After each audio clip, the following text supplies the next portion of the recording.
ሞኔታይዝ ማድረግ መንገዶች በኢትዮጵያ። ሰላም ቤተሰቦች፣ እንኳን ወደ ቻናላችን በደህና መጡ። ዛሬ የብዙዎቻችን ችግር የሆነውን የሞኔታይዜሽን መንገዶችን እናያለን። እነዚህ የተሰጡት የዩቲዩብ ሞኔታይዜሽን መንገዶች በኢትዮጵያ ወቅታዊ ሁኔታ የሚሩ ናቸው። ከዚህ በታች የተዘጋጀው የዩቲዩብ ሞኔታይዝ ማድረግ በኢትዮጵያ ላይ የሚሰሩ ናቸው። እነዚህን በመከተል ውጤታማ መሆን እንችላለን።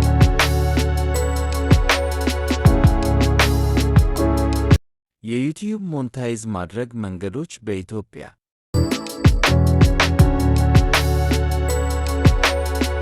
ሰላም ቤተሰቦች፣ እንኳን ወደ ቻናላችን በደህና መጡ። ዛሬ የብዙዎቻችን ችግር የሆነውን የሞኔታይዜሽን መንገዶችን እናያለን።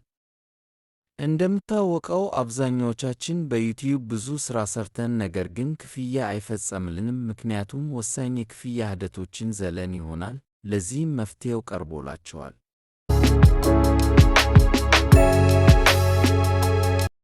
ዩቲዩብ ሞኔታይዝ ማድረግ በኢትዮጵያ እንዴት ይቻላል የሚለው ነው።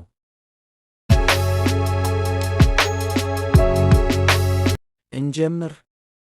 አንደኛ፣ የዩቲዩብ ፓርትነር ፕሮግራም መቀላቀል።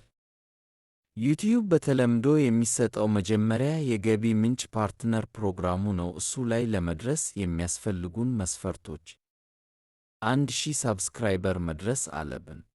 በ365 ቀናት ወይም ከ12 ወራት በታች። ይህ ማለት በአንድ ዓመት ውስጥ 4000 የእይታ ሰዓት ሊኖረን ይገባል፣ ወይም በ90 ቀናት ውስጥ 10 ሚሊዮን የሾርት ቪዲዮ እይታ ሲኖረን ነው። የዩቲዩብ ቻናላችንን ከአድሴንስ ጋር ማገናኘት አለብን። ቻናላችን ከኮሚኒቲ ጋይድላይን ነፃ መሆን አለበት።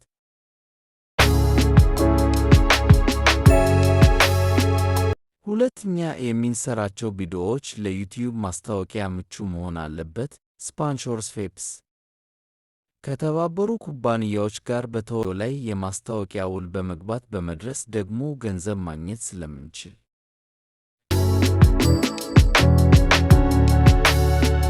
ሶስተኛ፣ የምርት ሽያጭ።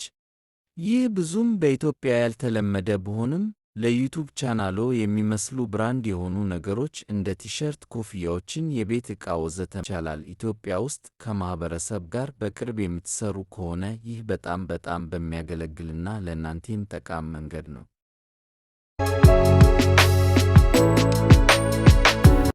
አራተኛ፣ ቪዲዮ ላይ አፊሊየት ማርኬቲንግ በመስራት በቪዲዮዎች ስር የኩባንያ አፊሊየት ማርኬቲንግ ማስተካከልና እሱን በመጠቀም ገንዘብ ማግኘት ይቻላል። የእናንተ ተመልካቾች እነዚያን አገልግሎቶች ከተጠቀሙ እርስዎም ከኩባንያው የአገልግሎት ክፍያ ኮሚሽን ይቀበላሉ።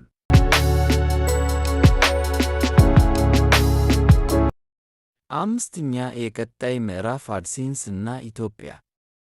በኢትዮጵያ የጎግል አድሰንስ ለመክፈት ያስቸግራል። ለዚህም መፍትሄ ያለው የሌሎች ሀገራት የአድሰንስ ዌብሳይቶችን በመጠቀም መመዝገብ ይቻላል። እሱን በዝርዝር በሌላ ቪዲዮ አሳያችኋለሁ። የቻናላችን ቤተሰብ ለመሆን አድቴክ የዩቲዩብ ቻናልን ሳብስክራይብ ያድርጉ። Maganu Ninki Ladoti, which mean God is with us.